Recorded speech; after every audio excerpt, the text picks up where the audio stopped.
Assalamualaikum warahmatullahi wabarakatuh.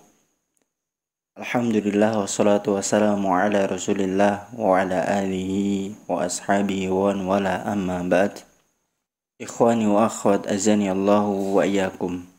Alhamdulillah, pada kesempatan kali ini kita akan kembali melanjutkan pembahasan kita di dalam pelajaran fikih dengan kitab Al-Fiqhul Muyassar fi Dha'i Al-Kitab wa Sunnah.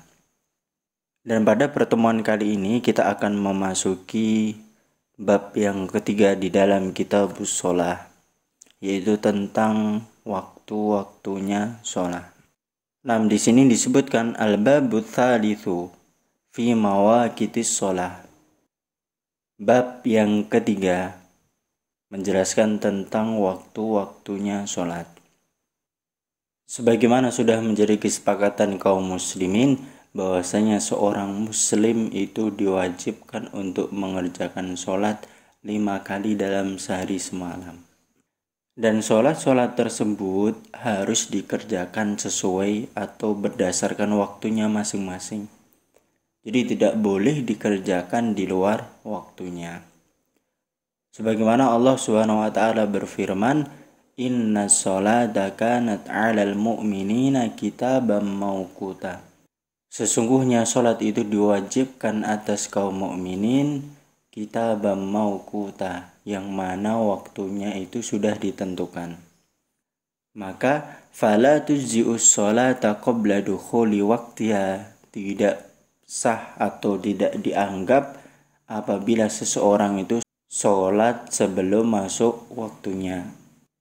Kemudian wahadihil mawaqit al-aslu fiha hadithu Ibni Umar radhiyallahu anhuma anna Nabiya sallallahu alaihi wasallam qol. Dan waktu-waktu sholat ini yang menjadi landasan utama di dalamnya itu adalah hadisnya Ibnu Umar radhiyallahu anhuma, bahwasanya Nabi sallallahu alaihi wasallam bersabda, "Waktu duhri idza zalatis syams wa kana dilur rajuli katuli ma lam yahduril asr."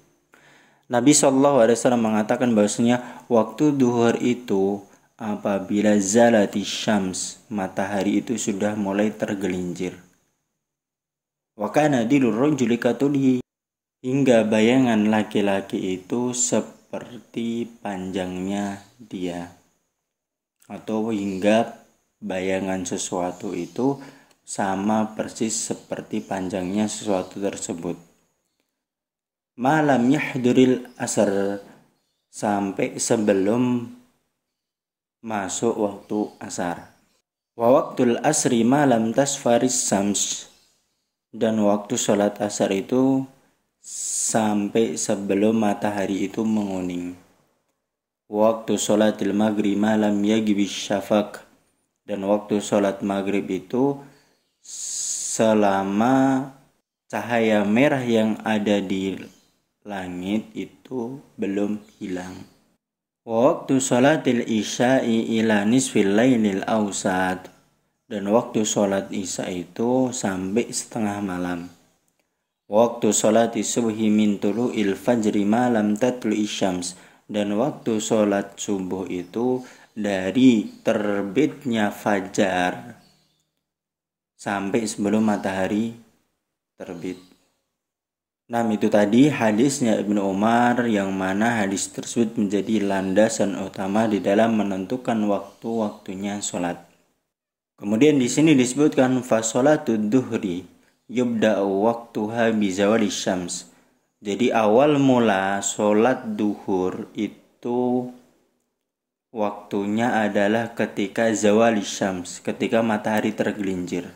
Ai mailuha an kabidi sama'i ila jihadil maghrib, yaitu bergesernya matahari dari tengah-tengah langit ke arah barat. Jadi ketika matahari sudah mulai bergeser dari posisi dia berada di tengah-tengah langit, kemudian bergeser ke arah barat, maka disitulah awal waktu sholat duhur dimulai. Wa yamtaddu waqtuha ila ayasira dilla kulli syai'in mithluhu fitul, dan sampai waktunya itu bayangan sesuatu menjadi seperti tingginya sesuatu tersebut. Karena ketika matahari berada di atas kepala seseorang, itu tidak akan keluar bayangan dari orang tersebut. Kemudian barulah matahari bergeser ke arah barat, maka bayangannya sedikit demi sedikit akan kelihatan memanjang. Nah, sampai bayangannya tadi setinggi dengan orang tersebut atau benda tersebut. Wa yustahabbu ta'jiluha fi awali waqtiha, dan dianjurkan untuk menyegerakan sholat duhur ini di awal waktunya.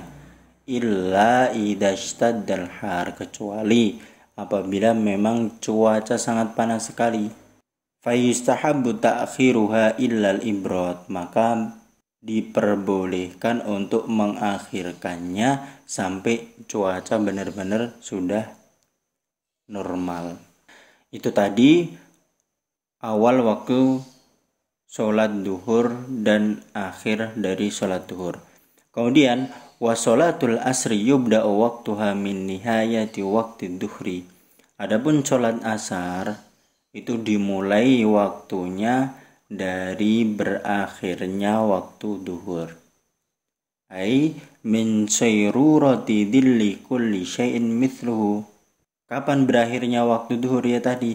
Sampai bayangan sesuatu itu berubah menjadi tingginya seperti benda tersebut. Wa yantahi bi ghurubi syams, kemudian selesainya waktu asar atau berakhirnya waktu asar yaitu dengan tenggelamnya matahari. Ai inda akhiril isfirar, ketika matahari sudah tidak lagi berwarna kuning. Wa yusannu ta'jiluha fi awalil waqti, dan disunnahkan untuk menyegerakannya di awal waktu. Kemudian wa waktu sholatil maghrib min ghurubi syamsi ila maghibi syafaqil ahmar. Adapun waktu sholat maghrib itu adalah mulai terbenamnya matahari sampai hilangnya syafaqil ahmar, cahaya merah yang ada di langit itu mulai hilang. Jadi ketika matahari tenggelam, itu nanti di langit akan keluar sinar atau cahaya yang berwarna merah. Nah, selesainya waktu sholat maghrib ini adalah sampai cahaya-cahaya merah tadi yang ada di langit itu benar-benar hilang, atau matahari benar-benar tenggelam dengan sempurna. Jadi benar-benar langit itu sudah gelap. Wa yusannu ta'jiluha fi awali waqtiha, dan disunnahkan menyegerakan di awal waktu. Illa lailatal Musdalifah lil muhrim bil hajj, kecuali ketika pada malam Musdalifah bagi orang yang ihram haji. Fa yusannu ta'khiruha hatta tusolli ma'al isya jam'a ta'khir, maka disunahkan untuk mengakhirkannya. Jadi waktu sholat maghrib bagi orang yang berhaji pada malam Musdalifah itu disunahkan untuk mengakhirkan sampai dia nanti sholat digabung dengan sholat isya, yaitu jamak ta'khir. Nah, kemudian amma sholatul isya'i fayubda'u waqtuha min maghibi syafaqil ahmar ila nisfil lail. Adapun sholat isya awal waktu dimulainya yaitu ketika hilangnya cahaya merah yang ada di langit tadi sampai setengah malam. Wa yukrahun naum qablaha, dan dimakruhkan tidur sebelum isya. Wal hadisu ba'daha li ghairi maslahatin, dan juga dimakruhkan untuk ngobrol setelah isya, obrolan yang tidak ada maslahatnya. Nah, kemudian wa waktu sholatil fajri min tulu'il fajri sani ila tulu'i syams. Adapun waktu sholat fajar, sholat subuh, yaitu dari terbitnya fajar yang kedua atau fajar sodik. Jadi fajar itu ada dua. Yang pertama adalah fajar kadib, yang kedua adalah fajar sodik. Jadi fajar kadib ini adalah cahaya putih yang ada di langit, tapi lama-kelamaan cahaya tersebut akan menghilang dan langit menjadi gelap kembali. Akan tapi kalau fajar sodik ini atau fajar yang kedua, maka akan semakin terang. Jadi waktu sholat subuh ini adalah dari terbitnya fajar yang kedua sampai terbitnya matahari. Itu tadi awal dimulainya dan kapan berakhirnya waktu-waktu sholat fardu. Dan waktu-waktu ini tentunya disyariatkan untuk dilaksanakan bagi seorang muslim untuk melaksanakan sholat di dalamnya. Tidak boleh sholat sebelum masuk waktunya atau selesai waktunya. Wa ada'u sholawat fi awqatiha min ahabil a'mal ilallah wa afdoliha, dan mengerjakan sholat yang 5 waktu tadi di dalam waktu-waktunya itu termasuk amal perbuatan yang paling Allah Subhanahu wa taala cintai dan termasuk amalan yang paling utama. Faqad su'ila Nabi sallallahu alaihi wasallam ayyul amali ahabbu ilallah, di amalan perbuatan apa yang paling dicintai oleh Allah, maka Rasulullah SAW menjawab as-sholatu ala waktiha, sholat yang dikerjakan di dalam waktunya. Demikian yang dapat saya sampaikan pada kesempatan kali ini. Wallahu ta'ala alam bisawab. Wassalamualaikum warahmatullahi wabarakatuh.